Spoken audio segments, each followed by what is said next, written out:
The Chicago Bears get a speedy, explosive weapon for Justin Fields and Tyler Scott out of Cincinnati with the 133rd pick in the 2023 NFL Draft. What's going on, guys? I'm back with another Chicago Bears draft reaction video, which I'll be doing after every single draft pick that the Bears make this year. Obviously, we have a lot more picks to come, a lot more videos to come, so be on the lookout for those videos. But right now, I'll be talking about Tyler Scott, the Cincinnati Bearcat, becoming a Chicago Bear now, and this is really good value finding by Ryan Poles because I saw so many mock drafts with him going in like round 2 or round 3, and we got him at the end of round 4. So it just goes to show you how important it can be to have so many picks in a draft, because you can make picks like this, a best player available type of pick, where you're not, reaching for a need because you already addressed a lot of needs on day 1 and day 2. So you're getting the best player available on your board at a position that's still kind of a need on your roster, right? Because I know that we already have 3 solid receivers on the roster, but behind them, it's EQ St. Brown and Velus Jones. Do you really want to see those guys playing in a majority of snaps again next year if injuries happen to Mooney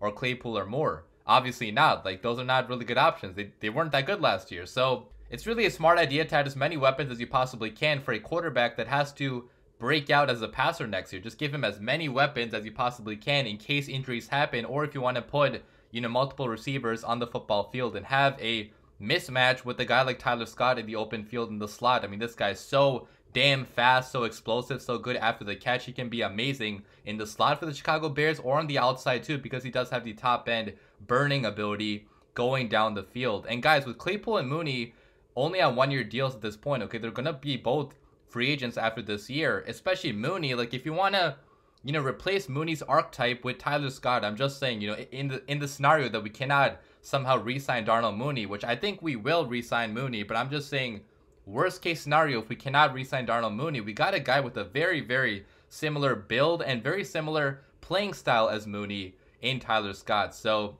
let's talk more about what it's going to bring to the Chicago Bears. Let's look at the RAS, and you can see he's super small. He's only about 5'10", weighs 177 pounds, so he's not going to win many matchups based on pure physicality, because he's not the most physical type of receiver because he is super small. But we have seen in the NFL nowadays, so many smaller type of receivers have a lot of success because the game nowadays is based more on finesse and speed than it used to be, 20, 25 years ago. So if you look at his speed, guys, fantastic, elite, top end speed. He has burning ability to get down the field. 4.44, crazy 40-yard dash time. 1.5 10-yard split. He has fantastic acceleration going up and down the field. The explosion is really, really good. He can jump super high. I mean, look at his vertical jump, look at his broad jump. I mean, he can get up there and make a diving catch, make a jumping catch, and the agility is pretty decent too, in terms of lateral quickness. So the testing was super good in terms of athleticism. Ryan Poles does like these athletic type of receivers, and looking at him on tape, he's a fantastic separator. I mean, this guy knows how to get open. He ranked him on the top in the nation in terms of separation per route that he ran. So he was open all the time at Cincinnati. He uses his speed and his agility, his acceleration to his advantage, obviously, but he's a very good route runner too in terms of footwork, which translates really well to the next level. I mean, the receivers in college football that were good at running routes and at getting open, they usually become good receivers in the NFL too, because at the next level, I mean, running routes is the most important thing you have to do as a receiver. I know it sounds obvious, but, some receivers are only good at going down the field and just winning jump balls. I mean, this is not a guy like that. This is a guy that can get open, and Justin Fields loves guys that can get open. At Ohio State, he only had separators. So, getting a separator for a quarterback that loves guys that can separate, that can throw an accurate deep ball, that if you're open, he's going to hit you 100% because he's accurate with the football when you are open. I think that's a really good fit, for a quarterback like Justin Fields. And he also has elite ball tracking ability. So going down the field, he can turn his head around even when he's running, a route down the field and find the ball and come down with leaping acrobatic catches. I mean, this guy goes up and gets footballs in the air, and you would think for a smaller receiver he's not going to do that, but he is somewhat similar to Darnell Mooney, where just like Mooney, he can go up and get a catch over a taller DB because he does have the explosion to his game and the ball tracking ability. So that's really good, if you want to have him play on the outside, be an outside threat, going down the field. But like I mentioned, he could also be a slot receiver too, because he does have the short area quickness, the burst, the agility, the acceleration, the explosion to be a slot guy and win matchups on the inside for a quarterback that needs to throw more balls to the inside. Like, we didn't attack the middle of the field that much with Justin Fields because he struggled a little bit there, but also because we did not have guys that could win in the middle of the field. But Tyler Scott is a guy that can win in the middle of the field with the separation, his lateral agility, his explosion, his burst. I mean, he's a really good number 2 receiver, like a slot option type of receiver. And adding him to a receiving core that the Chicago Bears have, in which he's going to be playing behind DJ Moore, Darnell Mooney, and Chase Claypool. I mean, that's going to make our receiving core so damn deadly. And pulling up his stats, guys, I'll put up his stats from